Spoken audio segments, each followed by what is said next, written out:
Hey guys, so something interesting came in today. A client asked me to check out his sub, and we weren't sure just based on pictures if it was good or not, because a lot of these older subs, it's not uncommon for them to have replaced dials or replaced inserts with aftermarket parts. So I didn't want to look at the dial and the hands and the bezel and say, oh, it looks fake, just because of the parts, again, because these could have been replaced for who knows why. But so to check this watch out, I had him ship it in because I was like, I want to be absolutely sure what I'm looking at. So when the watch came in, it was indeed fake. So this is a good opportunity to show you guys exactly what's going on with this watch. So here I have a 5-digit 16613.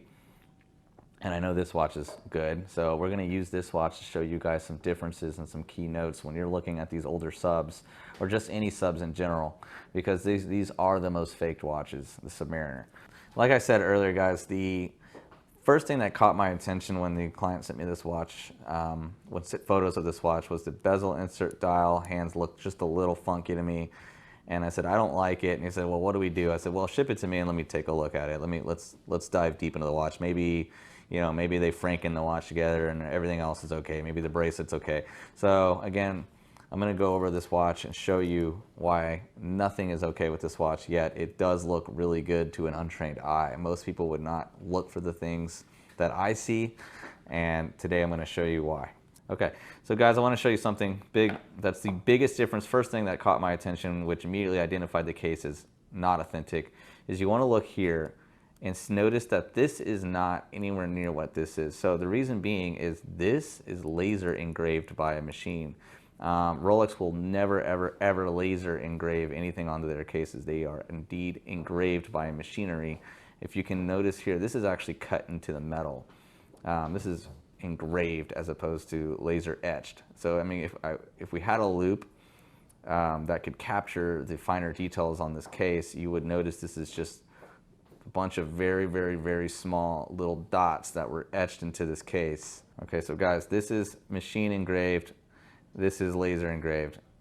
And again, the biggest tell is obviously Rolex doesn't do that. They do not laser engrave anything.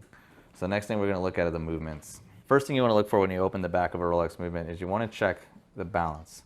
The balance on a Rolex will always be free sprung. It is not regulated by multiple arms, which is the traditional way on cheaper movements. This is a totally free sprung balance, and it's the best method for timekeeping for Rolex. So which leads me into this watch. If you notice, this has two arms. If you can see, one coming out this way and there's one coming out that way.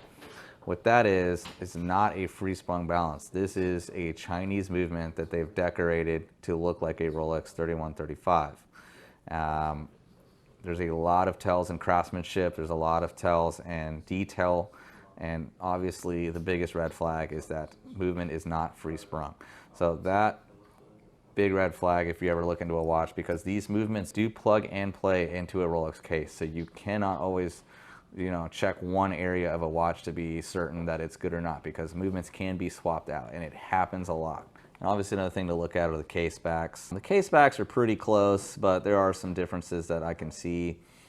Just overall under a loupe, the engravings on this are a little bit sharper. These are a little more bubbly looking. They're not as crisp and legible as this. One thing you want to pay attention to, guys, when you're taking off a Rolex band and you're looking at the quality of the etching here, especially when they're at the end link, is you want to look for how they did it. If it looks poorly laser etched and the numbers look blobby, they don't look crisp, chances are it's an aftermarket band. Rolex is very crisp on everything they do.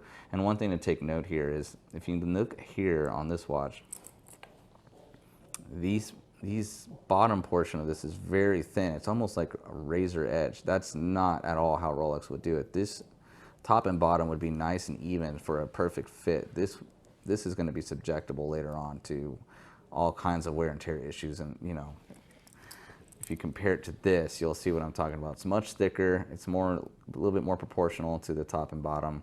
And you can't see it on camera, but these engravings here are just about perfect. They're very crisp, very legible. The crowns are very nice. When you pop the band and you look inside there, just look at that crown. They're going to be very nice. Here's another thing I want to show you guys. So On these older class, on 5-digit Rolexes, they'll be stamped with a date code. They'll have a reference to the material, so it'll say steel inox, and then they'll have the bracelet code number. In this case, this is a solid ink bracelet, so it would be stamped 93250. This being a two-tone, it'll be stamped 9253. The 3 is the indicator on the two-tone.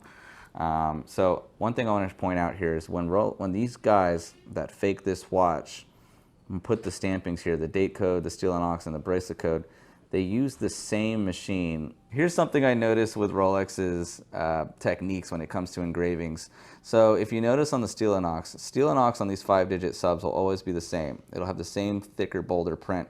The one above and below it will actually be a much finer printing, and you'll notice that it'll be really hard to see with the naked eye, but it's there. So again, this date code and reference are perfectly matched to the two-tone reference of the band. So you can always go online and look up these references in case you have an older watch. You want to be sure it's good. Two tones would be 93,253. On the steels, it'd be 93,150. On fakes, I see it all the time. They always use the same reference. It'll be 93,250, but it'll be a two-tone or solid gold bracelet, which would not be correct. It would either be an Italian band or fake band or just altogether Chinese. Of course, on these older subs, these links are going to be always hollow in the middle.